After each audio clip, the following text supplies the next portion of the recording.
Hello, parents, teachers, clinicians, anybody who's given this video a little bit of their time. Thank you for spending some of your time with me.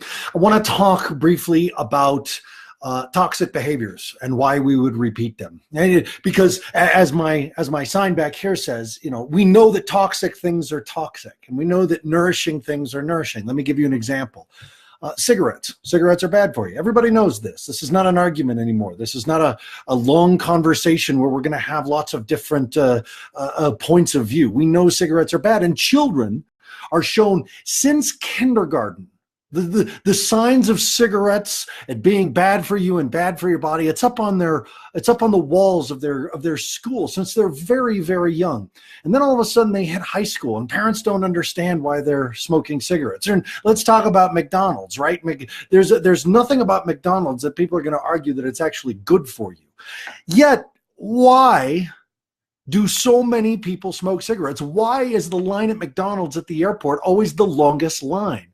How does our brain take something that it knows is toxic and turns it into something nourishing? And this is what I mean. Our brain will literally say, this toxic thing is actually good for me.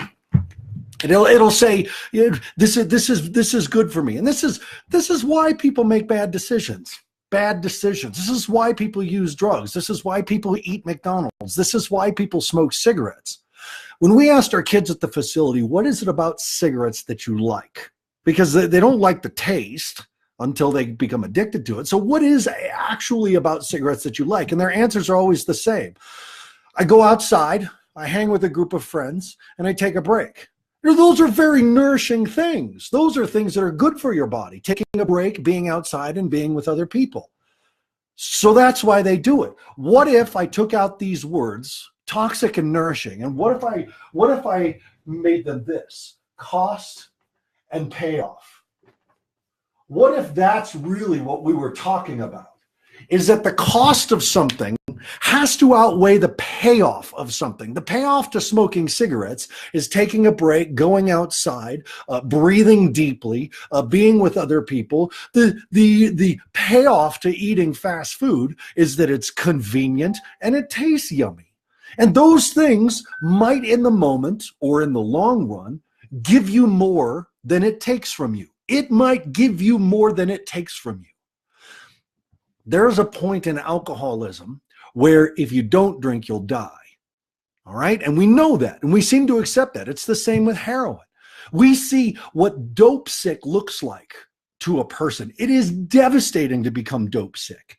If you're using heroin regularly and you stop, your body goes into massive withdrawal, and it's painful, and it feels like you're going to die. So, of course, continuing to do it will feel nourishing to you.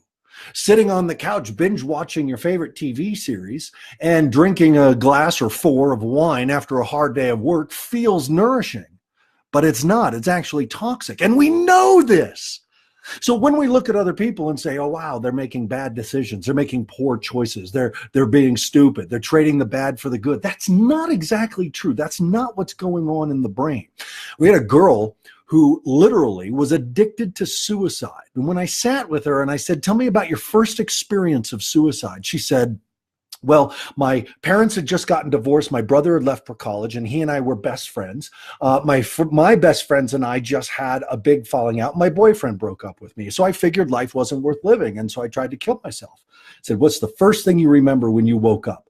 And she said, oh, my parents were standing there hugging. My boyfriend had showed up to make sure I was okay. My brother called from college, and my best friend was the one who called my brother and told him I was in the hospital. No wonder she did that, because everything that had devastated her, everything that had hurt her, everything that had made her think that life was not worth living had suddenly shown up into the room to show love and total support. It was how she kept her family together as she became addicted to killing herself.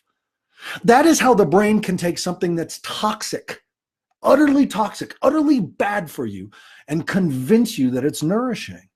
That's why it's so hard to listen to people talk about why a glass of wine is good, or why smoking some weed is good, or why smoking cigarettes is actually helping them out. when we know it's not, when we know the video games and the pornography and the long exposure to internet and electronics in the evening and not having family dinners and not getting to know your neighbors, all these things that we know are good for us that we don't do has a payoff somewhere. So when it becomes time to confront bad decisions in others, but more importantly in yourself, you've got to talk about what the payoff is. What am I getting from this? Because if I'm going to continue to get things from it, I'm going to keep doing it. I'm not going to stop until it hurts me more than it helps me. That's why people don't stop smoking until they hear the word cancer from their doctor. So how do we increase the cost of the behavior so that we can outweigh what we're getting from it, so we can conquer the payoff? What if that's how we end bad habits? And what if we stop looking at people who are making dumb decisions and start to look and try to figure out what they're actually getting from it? Because if suicide can be a way to keep your family together, which is literally in the brain survival. Think about it. If you're alone, if you're the caveman in the cave and you don't have a tribe and you're alone, you're going to die quicker because you still have to eat, you still have to pee, and you still have to sleep. And if you got no one watching your back, that's how important a community is. It literally threatens our survival, loneliness does. So if we do something that makes us suddenly not alone, that's a key component of survival.